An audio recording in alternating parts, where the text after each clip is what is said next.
Mėly laidos žiūrovai, su jumis laida Kung Fu išmintis. Mūsų laidos viešnia Oksana Pikul. Gerą dieną, Oksana. Labą dieną. Iškart modeliuoju situaciją. Eina agresorius, pamato, Pikul eina, graži pana, iš karto nori su ją susipažinti, o iš tiesų jisai nori ją kažkur nusivesti. Va tokiu būdu. O dabar mums be galo būtų smalsu sužinoti, kokiu būdu tu įsivaizduoji šitos situacijos galima būtų, kaip galima būtų jos išvengti, kaip galima būtų atsispirti agresoriaus tai fiziniai jėgai. Kokiu būdu ir kaip elgtumėsi? Jeigu turėčiau šalimais tašę, bandyčiau su tašę, bet kadangi dabar jos neturiu, tai, natūralus, ko gero, žingsniai buvo tatupsto ar netraukimasis, bet greičiausiai tai daryčiau va taip. Nes rankasis taipogi man laiko. Na, va taip, paprastai.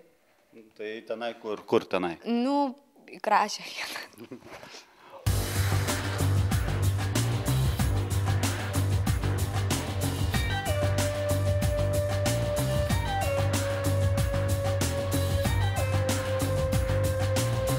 Na ką, Oksana, pabandom dar kartelį, kaip čia visas tas dalykas galėjo atrodyti. Iš tiesų, kai pakėlė į orą, tai jau netaip ir paprasta buvo, ar ne?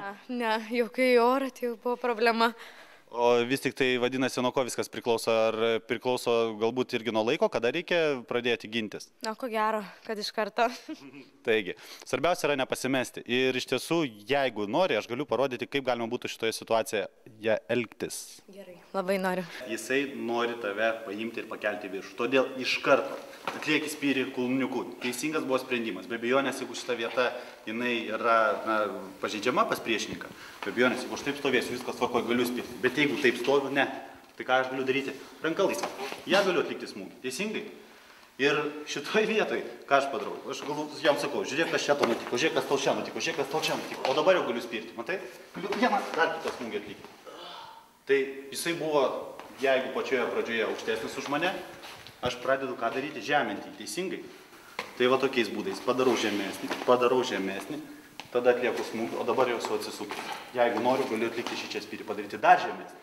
O kai jisai yra pakankamai žemas, dabar galiu smūgiuoti ten, kur yra daug pažeidžiamų taškų. Visa tai yra stuburas, be abejonės. Sėdintas lankstelis, kuris yra išsikišęs ir raumenys, nugaros raumenys, jie jau jo nebesaugo.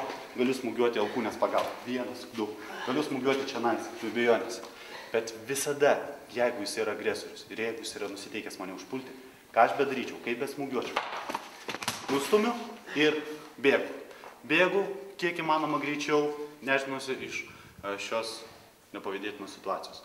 O, 1, 2, 3, 4, 5, 6, 7.